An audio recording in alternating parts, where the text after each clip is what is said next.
اللہ پاک ہم سب مسلمانوں کو اور آپ سب کو جتنے مسلمان ہمیں راہ ہدایت نصیب کرے،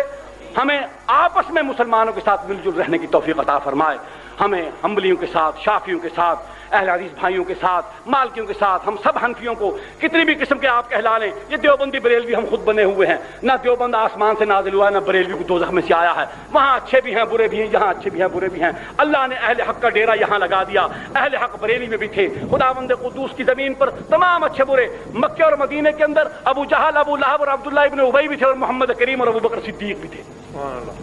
دین شہروں کے حوالے سے نہیں چل رہا، مسلک اور عقیدے شہروں کے حوالے سے نہیں چلتے۔ اگر بریلویت اور دیوبندیت کوئی مذہب ہے تو پھر بغدادیت، دمشقیت بھی ہونا چاہیے، پھر شہروں کے حوالے سے پھر آپ سب کچھ چلاتے چلی جائیے۔ یہ سب شیطان کے بہکاوے ہیں۔ ہم دارالعلوم دیوبند کو قائم کرنے والے ان علماء کی قدر کرتے ہیں کہ انہوں نے دین کے لیے، دین کے قیام کے لیے جو قربانیاں کی دی ہیں، اس کے اندر صحابہ کی زندگی انہوں نے زندہ کر دی،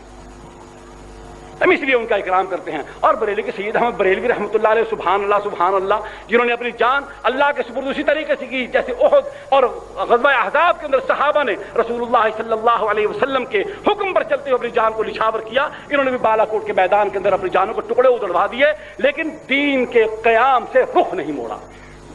اللہ پاک ہمیں اتحاد و اتفاق نصیب فرمائے، اور کفر، شرک، ظلم، بدعت، فساد، ان کے مقابلے میں ہم بنیاد مرصوص بن کر، سیسا پرائی دیوار بن کر اللہ اور اس کے رسول کے دین کو، اللہ کے رسول کی محنت کو، صحابہ کی محنت کو بچانے کی جنگ میں ہمیں شریک ہونے کی توفیق عطا فرمائے۔ ہمیں اپنے عقیدے کے اظہار میں اللہ جرأت سے بیان کرنے کی توفیق عطا فرمائے، اللہ ہمیں ثابت قدمی عطا فرمائے، اللہ ہمارے دلوں کو بغض سے، حسد سے، کینے سے پاک کر دے۔ وما علینا الا البلاغ۔